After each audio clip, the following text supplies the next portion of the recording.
Ok. Mais um minuto a gente começa. Acho que a galera foi manjando que esse 8h30 era 8h45, aí vão entrar 8h45 para depois. Começa, né? É o mal do carioca, né? Tu marca um horário, sempre é 10 minutos depois, 15 depois. Quero ver o dia começar na hora.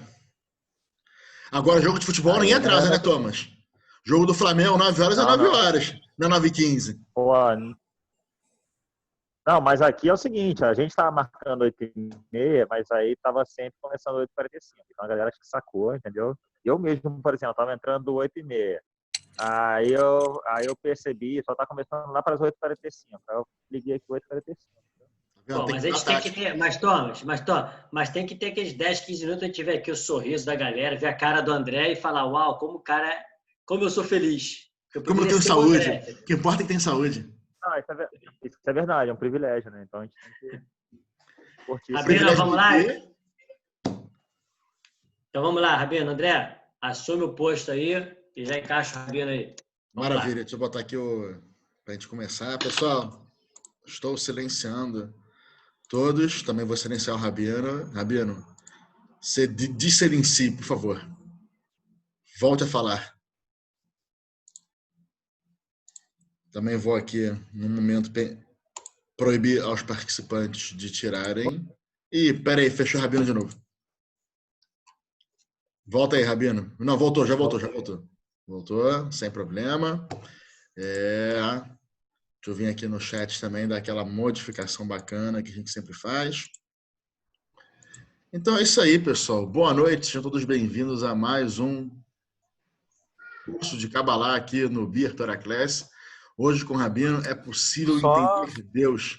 E olha lá, conseguiu falar não? Conseguiu não? Conseguiu sim. Conseguiu não, já voltou, Rabino. Pô, tá de bobeira? Tô ligado aqui. Então, a aula de hoje de Kabbalah é possível entender Deus. Essa daqui não é mole não, Rabino. Espero que você tenha resposta para a dúvida de todo mundo. E aquele esquema que todo mundo já conhece. Estamos aqui na nossa live no Facebook, estamos gravando a aula para disponibilizar depois no nosso canal do YouTube. E vocês tenham perguntas, façam perguntas, é só mandar no chat, que vai vir diretamente para mim. E no final eu organizo tudo para o Rabino, para não ficar uma salada de fruta, não ficar aquela bagunça. Tá bom, pessoal? Então, Rabino, pode assumir aqui que a live é toda sua.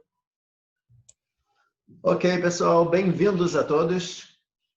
Hoje a gente vai tentar entender o que é impossível entender, mas tem muita coisa interessante, né, que a gente vai falar hoje, abordar, entender. São coisas bem importantes. E para isso eu preparei também um PowerPoint que eu vou compartilhar agora com vocês para a gente poder assistir, tá bom? Um segundinho. Se a minha internet estiver ruim, eu peço para vocês me avisarem, tá bom? Eu aviso, pode deixar, fica tranquilo. Tá, me avisa no áudio. Ok. Vamos lá. Sim. Ok, vamos lá. É possível entender Deus? Essa é a grande pergunta que a gente vai trabalhar agora. E a gente vai entrar também em alguns princípios muito importantes da Kabbalah. Primeira coisa sobre definição. Como é que a gente poderia definir Deus? A palavra definição em hebraico a gente chama de Agdará. Agdará vem da palavra gader, que é uma cerca. Quando a gente define alguma coisa, a gente faz uma cerca, a gente fala é isso e não é aquilo. Quando a gente fala de Deus, o que a gente pode dizer que não é Deus? Uma vez que Deus é tudo, então é impossível você definir e dizer que ele é uma coisa e não é outra. Ou seja, a definição sobre Deus seria muito complicado. No Tikkunei Azor, na Kabbalah, está escrito que nenhum pensamento consegue alcançar de verdade o que é Deus. Nenhuma criatura consegue compreendê-lo. E a regra, na verdade, ela é muito simples. A gente só consegue entender algo que está do nosso nível para baixo. Ou seja, um ser humano conversando com outro ser humano, a gente consegue captar a inteligência, as palavras, a sabedoria daquela pessoa uma vez que ela está no mesmo nível que a gente. Se eu quiser, por exemplo, que um cachorro entenda uma equação matemática, seria uma coisa impossível, porque ele está muito abaixo do ser humano. Assim, se a gente pudesse dizer que a gente entende Deus de verdade, ele não seria Deus. Ou seja, entender, definir, saber exatamente seria um trabalho impossível. E olha até que ponto isso chega. Louvores. Quando a gente vai louvar a Deus, a gente não pode atribuir a Deus nenhuma qualidade, pois qualquer qualidade gera comparação. Se eu falar que Deus é bom, quando eu falo que Deus é bom, eu estou comparando com o tipo de bondade que eu conheço dos seres humanos, enquanto que, na verdade, a bondade de Deus está muito acima de qualquer comparação.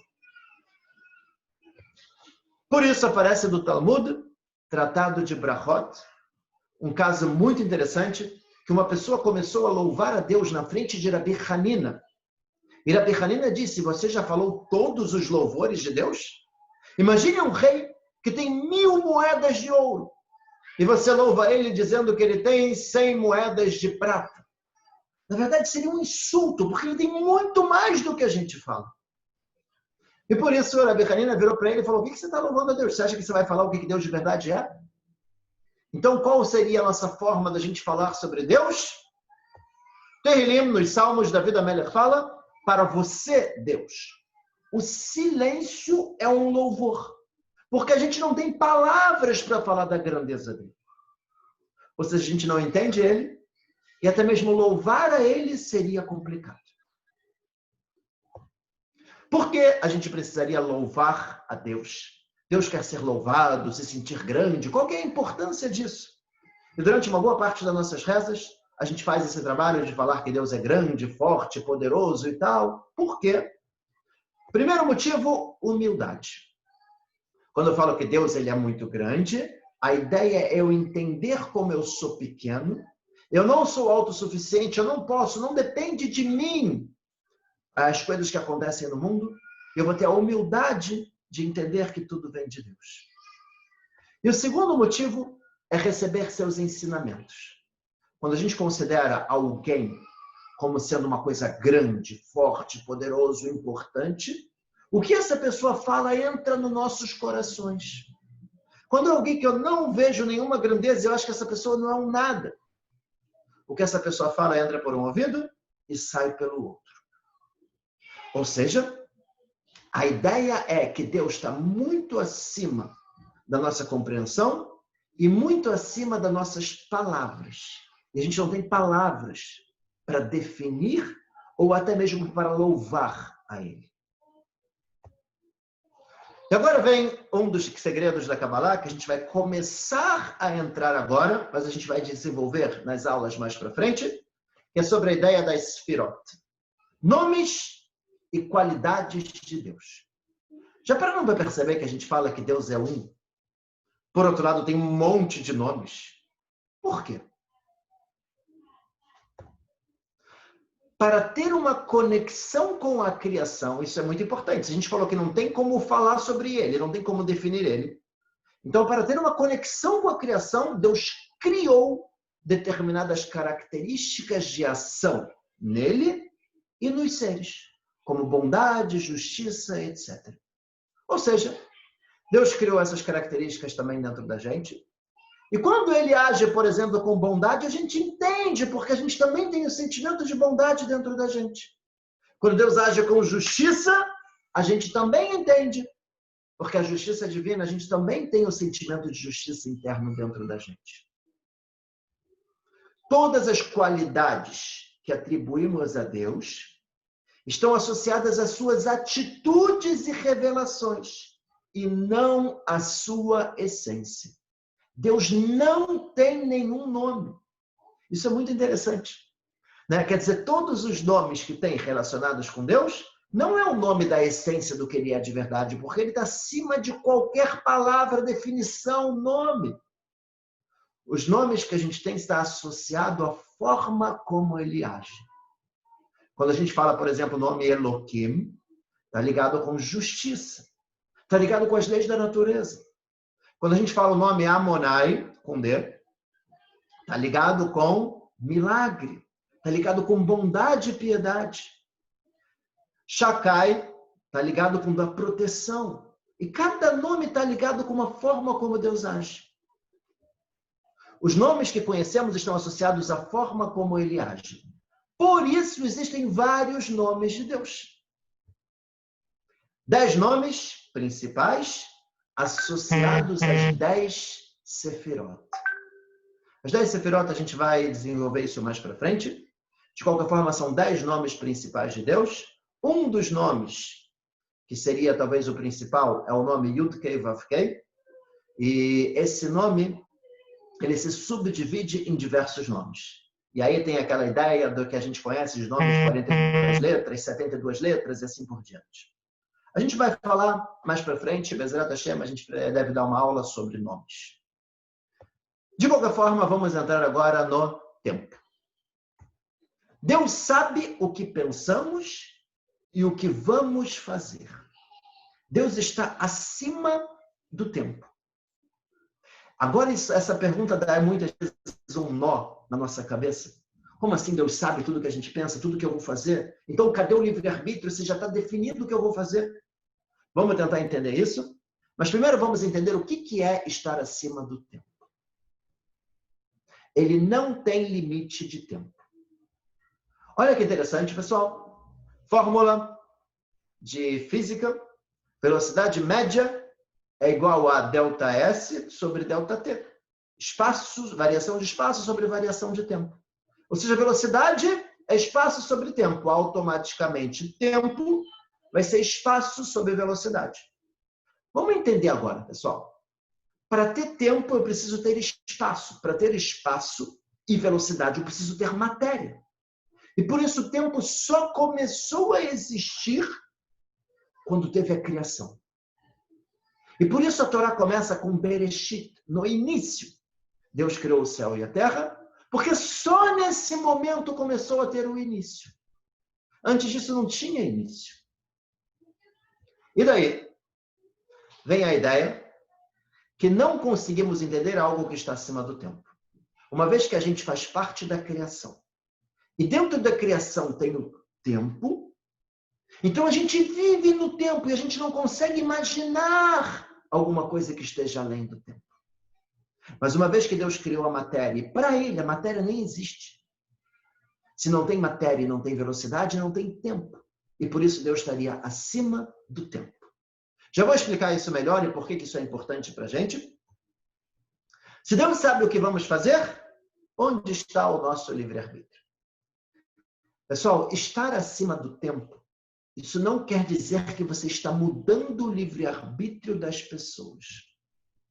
Seria como se fosse, se eu entrasse numa máquina do tempo, fosse para o futuro, verificasse tudo sobre a vida de determinada pessoa, sei tudo o que ela vai fazer, voltei no tempo e fiquei de boca calada. Eu não estou mudando as escolhas da pessoa. É a própria pessoa que está escolhendo. Só que uma vez que eu venci a barreira do tempo e fui para o futuro, eu já sei o que ela vai escolher. Então a ideia não é mudar o livre-arbítrio, simplesmente é uma situação diferente. Uma vez que Deus está acima do tempo, Ele consegue saber o que a gente vai escolher. Por que é muito importante isso para a gente? Baseado nisso, a gente vai entender umas perguntas muito, muito interessantes que as pessoas fazem muitas vezes por aí. E vamos começar a desenvolver. Como Deus surgiu? Essa pergunta é muito famosa. Né? Como ele começou a existir? Quem criou ele? É uma pergunta muito forte sobre a existência de Deus. Só que, na verdade, toda essa pergunta de quem criou a ele, ou como ele começou a existir, na verdade, essa pergunta não tem e não existe. Por quê? Se não há tempo, não há início. Essa é uma questão que é muito difícil do ser humano entender. Porque a gente vive no tempo. Mas se não existe tempo, não existe início, não existe meio, não existe fim. Não existe início de existência. Até mesmo dizer que sempre existiu já não é uma coisa muito correta, porque o próprio sempre está associado ao tempo. Então, na prática, essa é uma das coisas que a gente não vai conseguir entender como sendo seres humanos limitados, mas a gente entende que Deus está acima do tempo, e uma vez que Ele está acima do tempo, não tem um início. Sempre existiu, mas nem isso a gente poderia falar muito em função do tempo. E vamos aprofundar ainda mais um pouquinho. Deus está em todo lugar? Pergunta famosa, e a gente vai ver que pela Kabbalah, isso não é muito verdadeiro. Deus está em todo lugar ou todo lugar está em Deus? Essa é a grande questão que a gente precisa entender. De forma geral, o menor está dentro do maior. Ou seja, se Deus ele é maior, então todo lugar e todo o universo está dentro dele. E Deus é que é o lugar de toda a criação.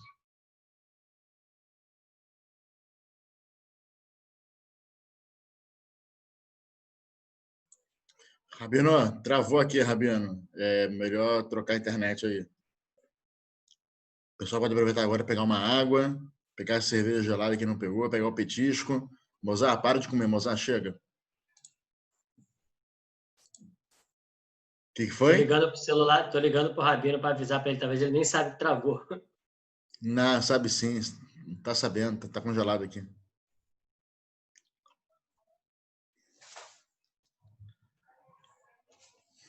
Pessoal, foi tudo programado. Essa pergunta do Rabino aí, gente. Ninguém pode responder, Mozart. Está todo mundo silenciado. Existe um infinito maior que outro infinito? Se o universo é infinito, Deus é infinito, qual o maior infinito? Que coisa de doido, hein, gente? Minha filha falou que me ama infinito mais um. Conta? Então, infinito maior que o meu. Peraí, que o Rabino tá mudo aqui. Peraí, já vai voltar, Rabino. Voltei. Pronto, voltou. Ok, pessoal, desculpa, vamos lá. Deixa eu voltar aqui.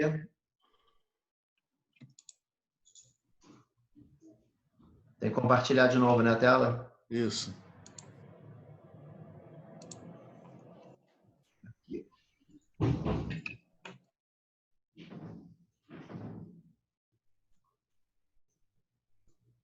Vou botar aqui.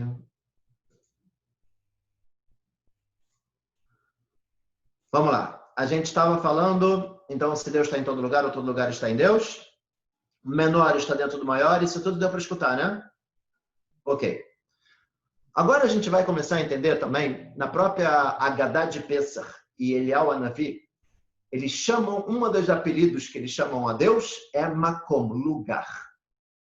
Mostrando que, na verdade, Deus é o lugar de toda a criação. Tudo está dentro dele. E aqui a gente começa a mudar um pouco nossa concepção. Deus vem nos salvar ou ele já está na situação? Se eu estou passando por alguma dificuldade, na verdade, o que está acontecendo? Deus está vindo para me ajudar? Ou, na verdade, ele já está lá? Ou, mais específico, quando teve a abertura do mar, Deus vem abrir o mar para ajudar a gente, ou ele já estava no mar, ou talvez o mar já estava em Deus. Ou seja, a gente vai começar a dar um pouco um nó na nossa cabeça agora. A gente tem aquela concepção de quando a gente está passando por alguma dificuldade, Deus, por favor, vem cá, me ajuda.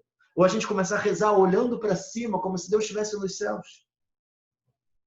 Mas, na verdade, Deus está em todo lugar. Ou todo lugar está nele. Deus já estava presente no mar quando era para o mar se abrir. Ou talvez o próprio mar já estava dentro dele.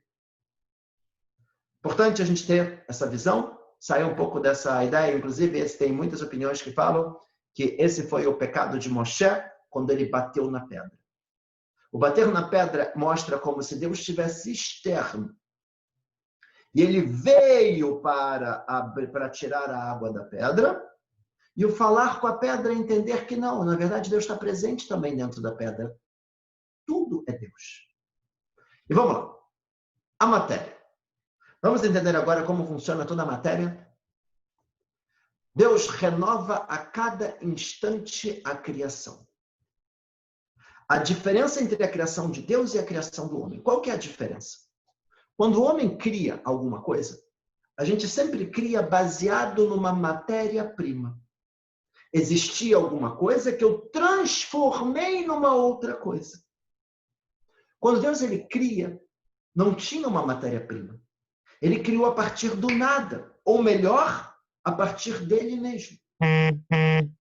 De forma que, na verdade, para Deus fazer com que o mundo e todo o universo exista, ele tem que manter uma energia de criação, uma força espiritual, manter o mundo existindo a cada instante. Diferente de quando a gente cria, por exemplo, uma mesa, eu posso deixar a mesa e eu posso ir embora. Se Deus deixar de mandar essa energia de criação, o mundo em um instante, ele acaba. Vamos entender isso melhor? A matéria também tem uma alma, que é a presença divina que faz com que ela continue existindo. A energia que mantém o mundo existindo é chamado na Kabbalah de a palavra de Deus. E por isso Deus criou o mundo com 10 dizeres, onde esses 10 dizeres seriam uma energia de criação que mantém e sustenta nosso mundo. Os átomos são formados por prótons, nêutrons e elétrons. A palavra de Deus é que faz com que os átomos se conectem de formas diferentes, formando diferentes moléculas. E mais ainda, a palavra de Deus é que faz com que os elétrons girem ao redor do núcleo, formando a matéria. Toda a matéria, 99% é vazio, e a matéria que a gente tem é em função da velocidade dos elétrons que giram ao redor do núcleo. E por que giram? E quem faz com que isso gire e que isso exista? Deus. E essa é a ideia de manter a criação a cada instante. Baseado nisso, a gente vai entender uma outra pergunta muito interessante também.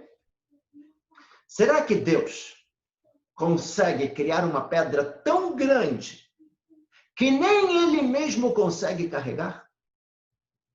Pergunta famosa. Vamos ver as respostas simples e depois a resposta da Kabbalah. Resposta simples, não existe essa pergunta. Há uma contradição dentro da própria pergunta. É como se eu falasse, será que quem pode fazer alguma coisa que ele não possa fazer? Eu estaria me contradizendo dentro da pergunta. Pegadinha. Resposta simples, superficial, consegue. Como é que Deus vai criar uma pedra que ele não consegue carregar? Se limitando. De acordo com a sua vontade. Mas, então ele não vai poder carregar? Ele pode também carregar, porque se ele quiser, ele poderia se tirar essa limitação. Mas a resposta verdadeira pela Kabbalah é muito interessante. Não existe essa pergunta, pois Deus não é material. O simples fato da pedra existir já significa que Deus está segurando e mantendo ela existindo a cada instante. Aquela energia de criação que mantém a pedra existindo. Ou seja, só o fato da pedra existir já quer dizer que Deus está carregando ela. E agora vamos para um dos princípios muito importantes da Kabbalah. Dibra a Torá kilshon bene Adam. A Torá ela fala conforme a linguagem dos seres humanos. O Rambam, Maimônides, no livro de Moreh Nevuchim, Guia dos Perplexos, ele fala: as pessoas têm dificuldade para entender algo que não seja material. Para entender a grandeza de Deus são necessários atributos humanos. E, em função disso, a Torá fala com a linguagem dos homens, mas é claro que é tudo metafórico. Na verdade, a gente tem um problema aqui muito grave. Se a gente colocar tudo da forma verdadeira e espiritual, a gente não teria conexão com Deus. Estaria muito distante da nossa realidade. E por isso vem esse princípio que a Torá fala de Deus como se fosse um ser humano. Isso a gente chama de Anashá. Anashá vem de Anashim, de pessoas. Eu estaria atribuindo a Deus características humanas. Para aproximar a nossa realidade, a Torá às vezes dá características humanas para Deus. Exemplos, por exemplo, falar do braço de Deus, os olhos, a sua destra, sentimentos, nervosismo, arrependimento. A gente teria a ideia que Deus vem, Deus fala. Tudo isso seriam características humanas, mas para aproximar a Deus, aproximar da nossa realidade, Deus.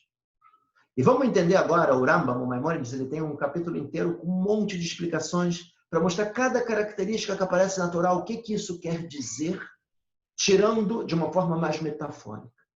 Quando a gente fala do lado direito, a destra de Deus, está ligado com bondade e piedade. Os olhos, está ligado que Deus supervisiona, sabe tudo o que acontece. Braço, estaria ligado com ação. Ou seja, tem várias formas de como Deus age. Exemplos, ver. Quando a gente fala que Deus vê, na verdade ele sabe. Subir e descer, supervisão, nível espiritual.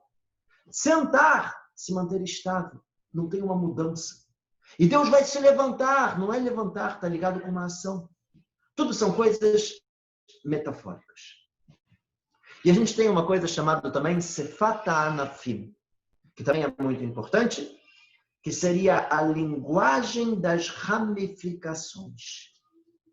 Como funciona a linguagem das ramificações?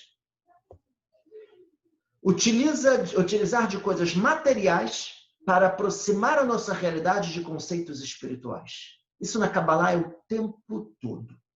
E por isso é muito complicado a gente estudar a Kabbalah sozinho. O tempo todo a gente vai ver características humanas e coisas espirituais, a gente associa partes e órgãos do corpo do ser humano. E as sefirot ligadas com isso e com aquilo, e círculos.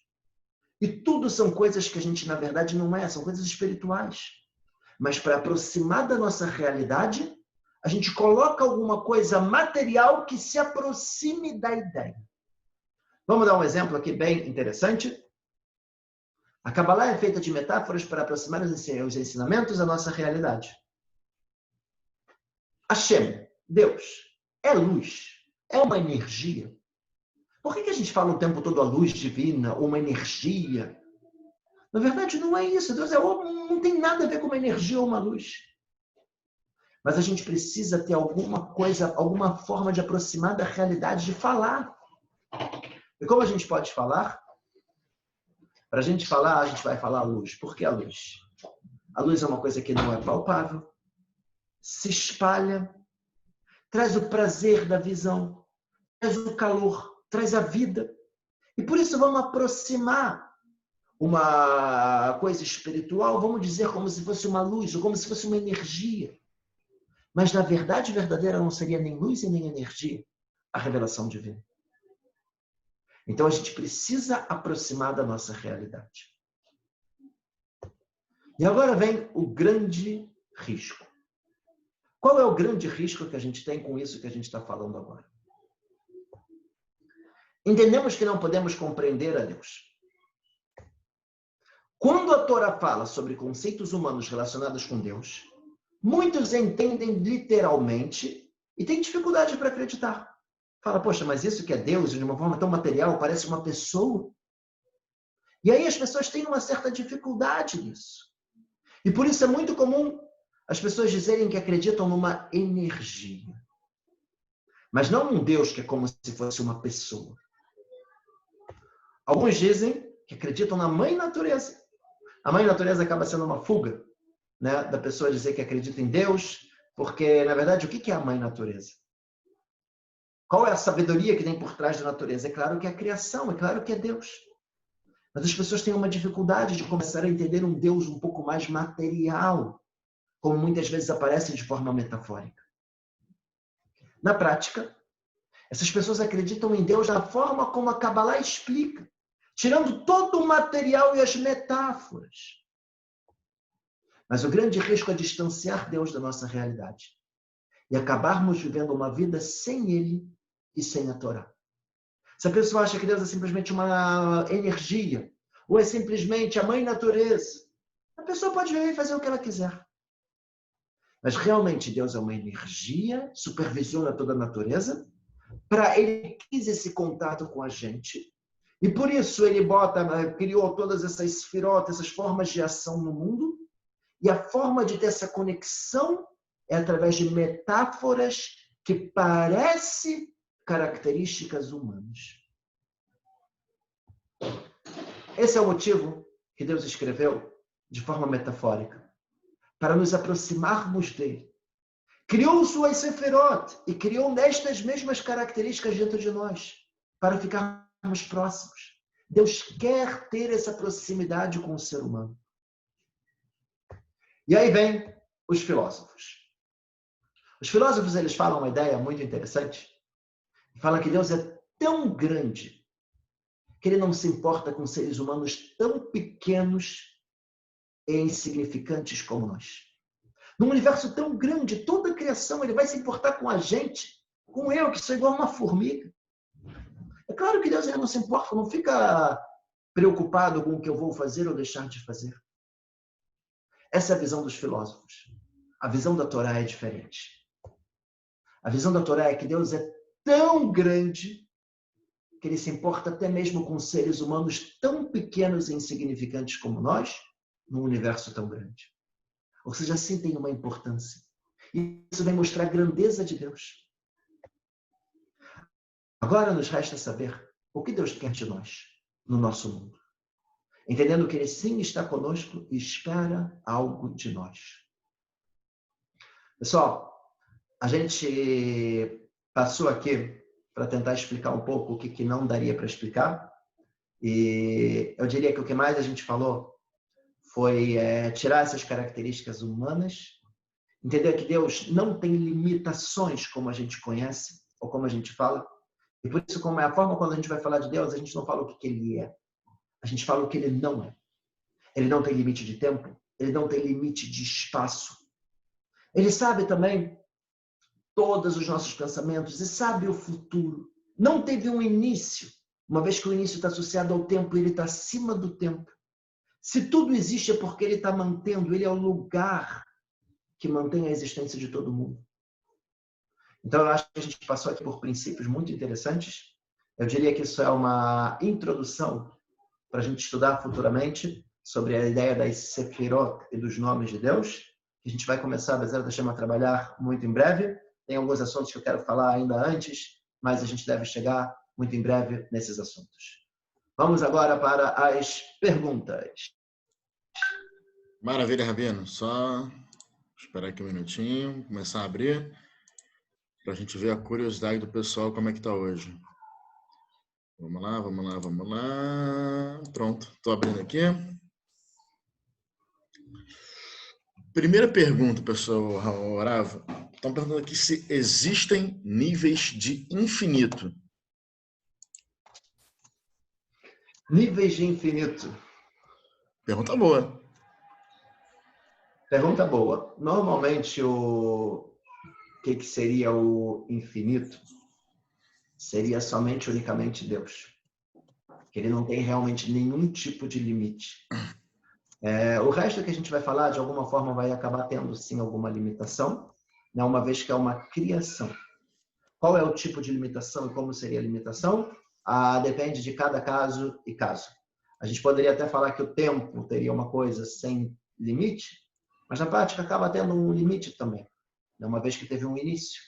O que não tem nem início e nem fim, acaba sendo somente Deus.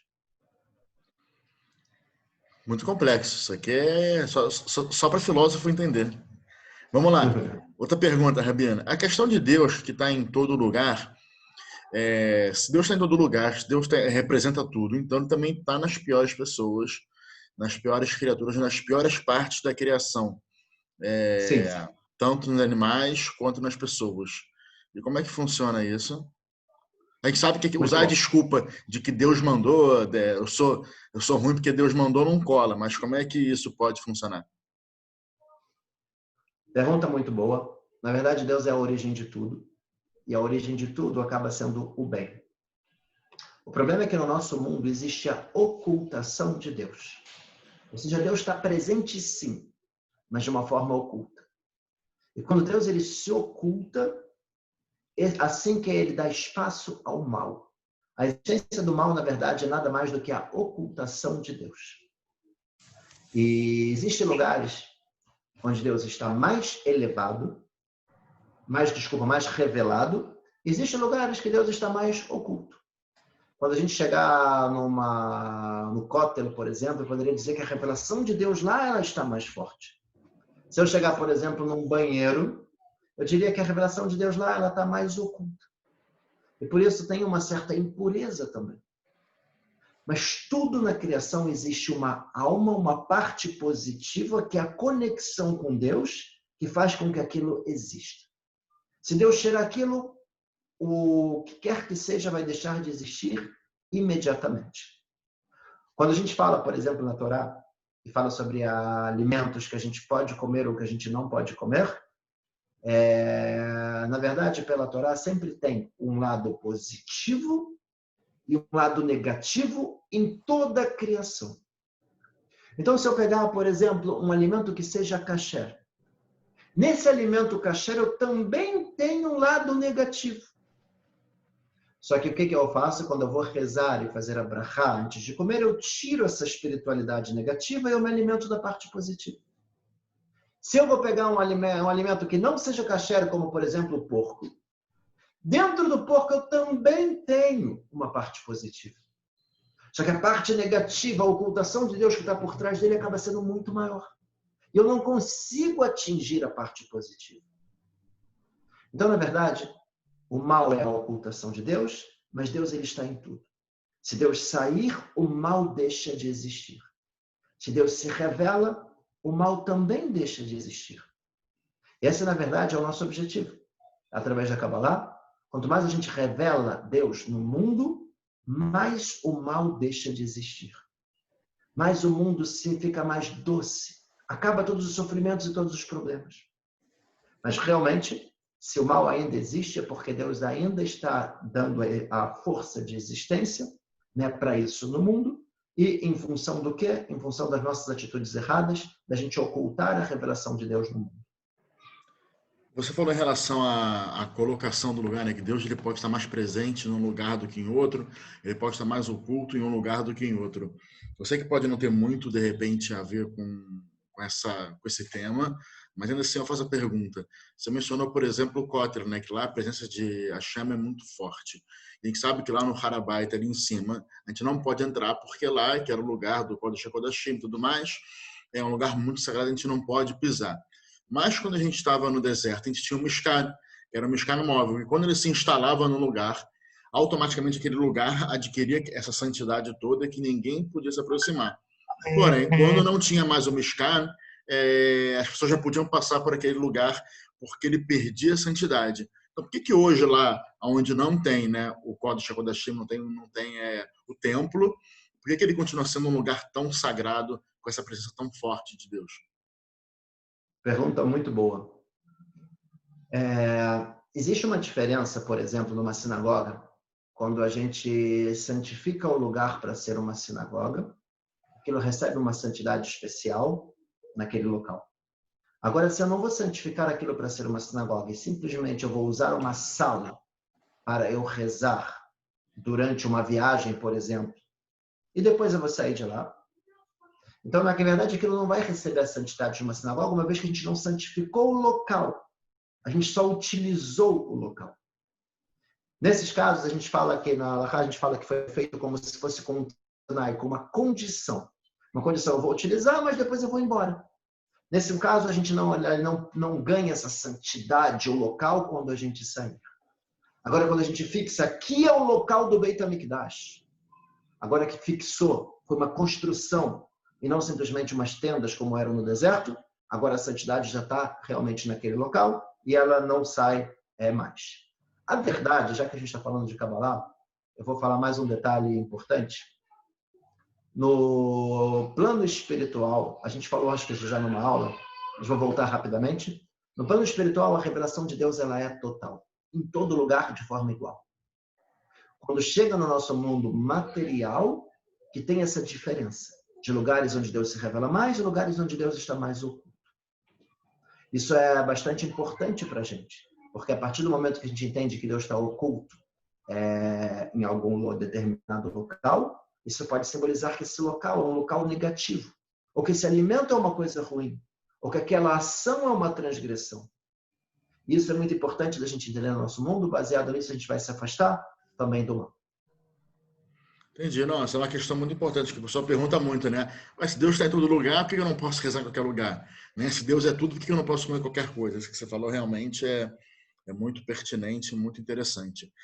Você falou em relação no plano espiritual, a gente tem esse contato, tem essa revelação divina de forma total. Então, as nossas almas, quando elas não estão mais aqui, elas estão no plano espiritual. Então, ela tem essa revelação divina e ela tem esse entendimento de Deus. E quando chegar a época de Mashiach, a gente também vai ter aqui no plano material esse entendimento também, ou esse entendimento total só é possível no plano espiritual? O entendimento total também não é nem no plano espiritual e nenhum ser, por mais que seja o mais elevado possível, consegue captar e entender exatamente o que é Deus. O que a gente consegue sim ter é um entendimento a mais. O entendimento a mais, ele por um lado é muito bom, por outro lado tem uma certa dificuldade. Por exemplo, uma alma quando um tzadik, por exemplo, que ele está aqui no mundo, quando ele vê todo o sofrimento, as dificuldades que os seres humanos passam, ele está rezando e pedindo, e implorando e fazendo até jejum para ajudar as pessoas nas dificuldades que elas passam. Só que quando ele passa para o plano espiritual, agora ele já tem uma visão mais ampla. E ele entende o motivo da dificuldade e como isso é importante e bom para a pessoa. Agora que tem esse entendimento, é mais difícil da pessoa rezar. Quando a gente entende de verdade o que está acontecendo. Então, isso também acaba tendo um problema. É muito importante a gente entender que existe uma diferença que muita gente confunde entre quando o Mashiach chegar e quando Deus se revelar no mundo. Quando o Mashiach chegar, não vai mudar nada da Torá, não vai mudar nada dos valores que a gente tem aqui, da forma como a gente vê o mundo. Não é que Mashiach chegou, Deus se revelou e acabou o livre-arbítrio. Não é assim que funciona. Depois de um certo período da vinda de Mashiach, vai chegar um momento que Deus vai se revelar no mundo. Aí sim o nosso entendimento vai ser muito maior e vamos entender o que acontece. Vai acabar o mal existente no mundo e o livre-arbítrio. E aí sim o nosso entendimento vai ser muito maior. Ainda assim, a gente não vai conseguir entender Deus, uma vez que Deus está muito acima de qualquer ser, de qualquer entendimento. Mas já vai aproximar muito mais da nossa realidade. Moshe Rabbeinu, ele perguntou para Deus, eu quero entender o seu caminho. E Deus falou, você não vai entender o meu caminho. Você não vai conseguir ver a minha face. Você só vai conseguir ver as minhas costas. O que é isso? Quando acontece, a gente não vai entender. Mas muitas vezes, quando a gente olha para trás, depois que as coisas já aconteceram, quando a gente talvez estiver até mesmo no plano espiritual, quando a gente olhar para trás das costas, a gente vai começar a entender o motivo que as coisas aconteceram no nosso mundo. Agora, muitas vezes, a gente não tem um entendimento. Eu acho que isso é um princípio bastante importante, né, também da gente entender. Muito bom. Em relação a Kabbalah e a Torá, ela fala alguma coisa sobre o que aconteceria, né, com Deus se o povo judeu viesse a deixar de existir, né, no sentido de, obviamente, Deus não existe aqui por causa da gente, a gente existe por causa de Deus, mas um dos propósitos de Hashem é a Torá e tudo mais, e passar essa ideia e esses caminhos. Então, caso não tivesse o povo judeu, como isso, o que iria acontecer com o mundo? Tem uma ideia muito interessante que quando Deus ele faz um juramento, isso é uma coisa que nunca poderia acontecer. E por isso, mesmo nos momentos que Deus pensou em exterminar o povo judeu, e aconteceu isso na saída do Egito, por exemplo, no bezerro de ouro, Deus nunca poderia exterminar completamente. Por quê? Porque ele jurou, ele fez um pacto com Abraão, Isaac e Jacó, com nossos patriarcas.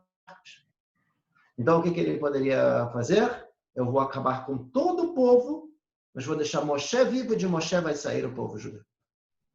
E aí Moshe reza e pede para que isso não aconteça. Ou seja, o extermínio do povo judeu seria basicamente impossível, uma vez que Deus jurou e Deus nunca vai contra um juramento que ele colocou.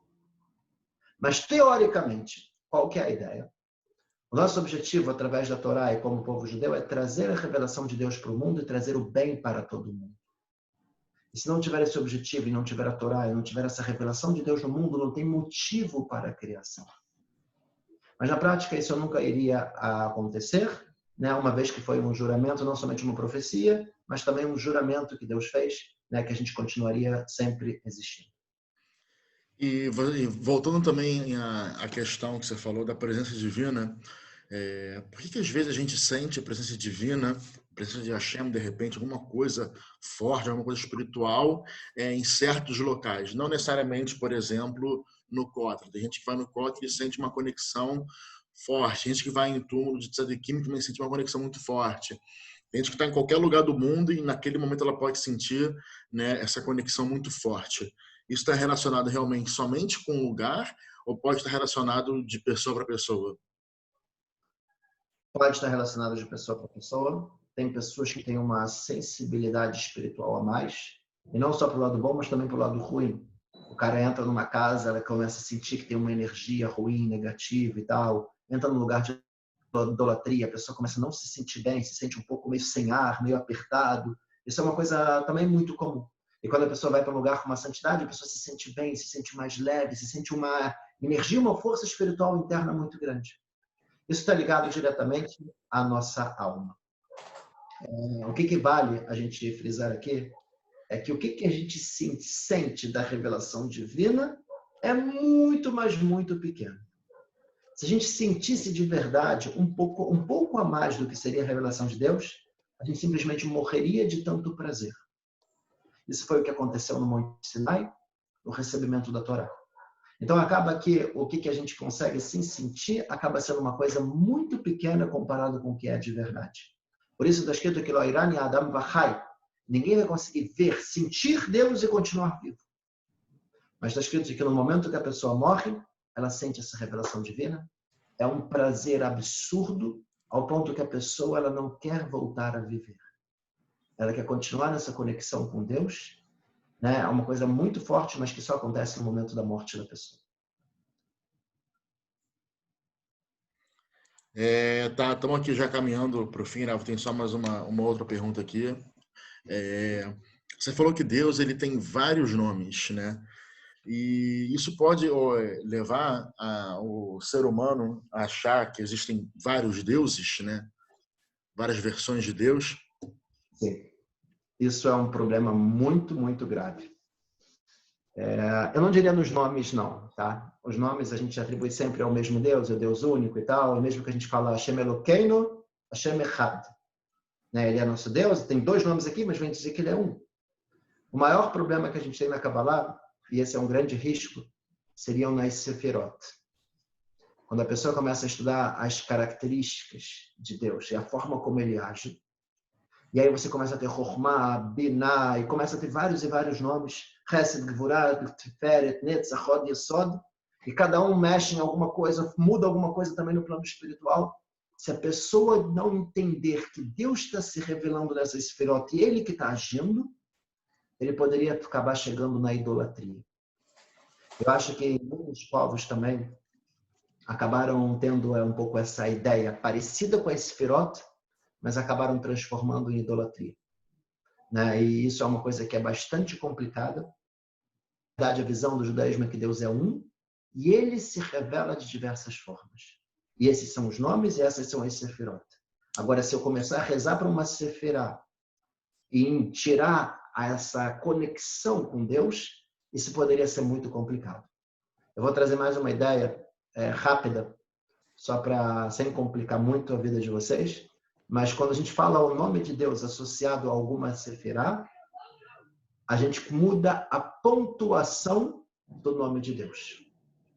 Então, se vocês encontrarem, por exemplo, o nome de Deus com um monte de pontinho embaixo, isso seria ligado com a sefirá de Netzach.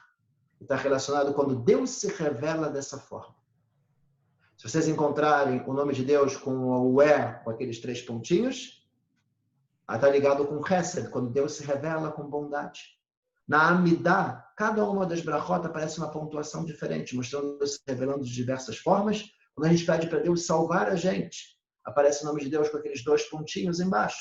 mostrando que Deus está se revelando nesse momento com gvurá, com bravura, com força, para salvar a gente. Mas por que é feito através dos pontinhos? Para a gente não entender que é a Sfirá, que é o Hesed que está salvando a gente.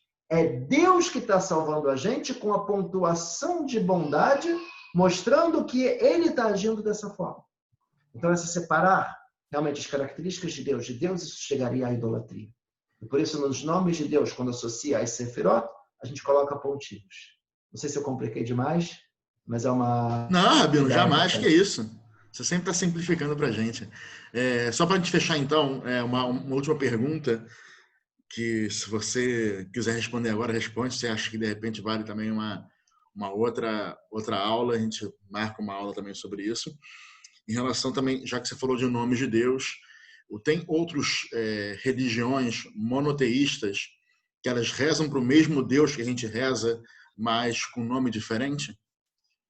Sim, existe isso, mas eu diria até mesmo o islamismo. Quando eles falam de Allah, na verdade eles entendem que é um Deus único, e é o mesmo Deus que a gente acredita. O problema é que muitas vezes eles materializam demais as coisas. Né? Por exemplo, quando eles vão falar do paraíso, 70 virgens ou coisas do gênero, eles acabam levando para um lado que não é tão profundo como a gente tem no nosso Kabbalah. Mas a gente entende que o Deus que eles falam é o mesmo Deus que a gente fala. Né? O próprio cristianismo, quando eles falam da ideia de Deus, eles têm a ideia de um Deus único. Só que depois eles trouxeram uma novidade.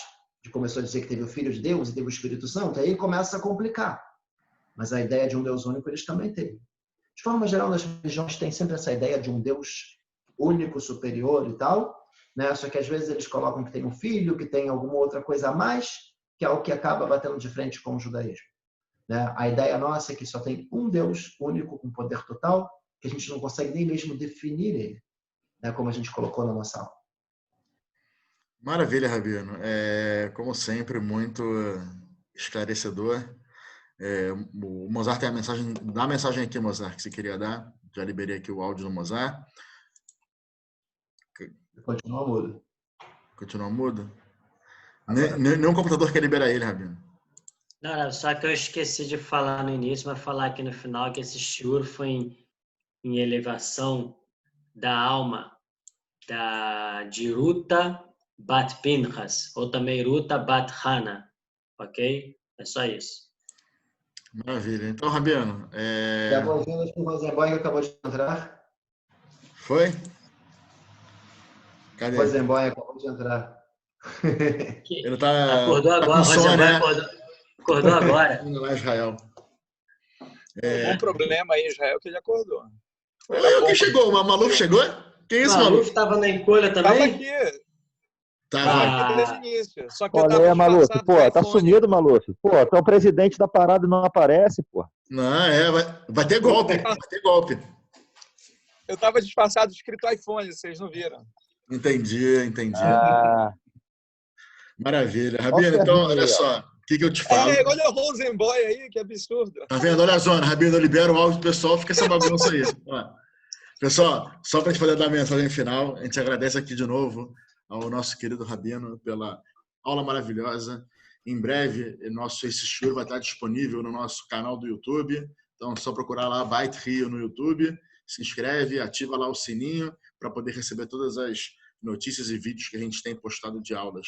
Então, Rav, muito bom, maravilhoso. O pessoal já está curioso aqui para saber o tema da próxima aula. Manda um beijão para todo mundo, beijão para a galera do Facebook também que está acompanhando a gente ao vivo no Brasil inteiro, no mundo inteiro, até Israel. O pessoal de madrugada está com insônia te vendo, para ver se dorme um pouquinho. Zaco Baru, excelente aula. Muito bom, Rabino. Feliz Dia do Amor aí para todos vocês que estão amando. Obrigado, Mozart. Obrigado. E para mim, que sou muito amado. Obrigado. Também te amo, Mozart. Traf, quer dar uma palhinha do Dia do Amor? Dia do amor. Na verdade, o amor do homem com a mulher, Shlomo Amelech, o rei Salomão, ele compara com o amor de Deus com a gente. Né? Então, acho que caiu bem na nossa aula, que a gente entrou um pouco na ideia de a conexão com Hashem e tal, né? Que seria o amor verdadeiro. Shira Shirim chegaram a pensar até em tirar do Tanar uma vez que ele começa o tempo todo, parece um livro até um pouco erótico, falando da relação entre homem e mulher, homem e mulher, homem e mulher, mas na verdade é tudo metafórico, falando da relação que a gente teria com Deus, né? Então eu acho que mesmo que a gente não dê um shiur sobre o Tu B'Av, mas eu acho que entra um pouco essa ideia também do amor relacionado com Hashem. Esse é o princípio do Shema Israel, Ve'ahavta et Hashem Elokecha, né, da gente amar a Deus com todo o nosso coração. Eu acho que é uma ideia também bonita. Muito bom. Maravilha. Rav, além dessa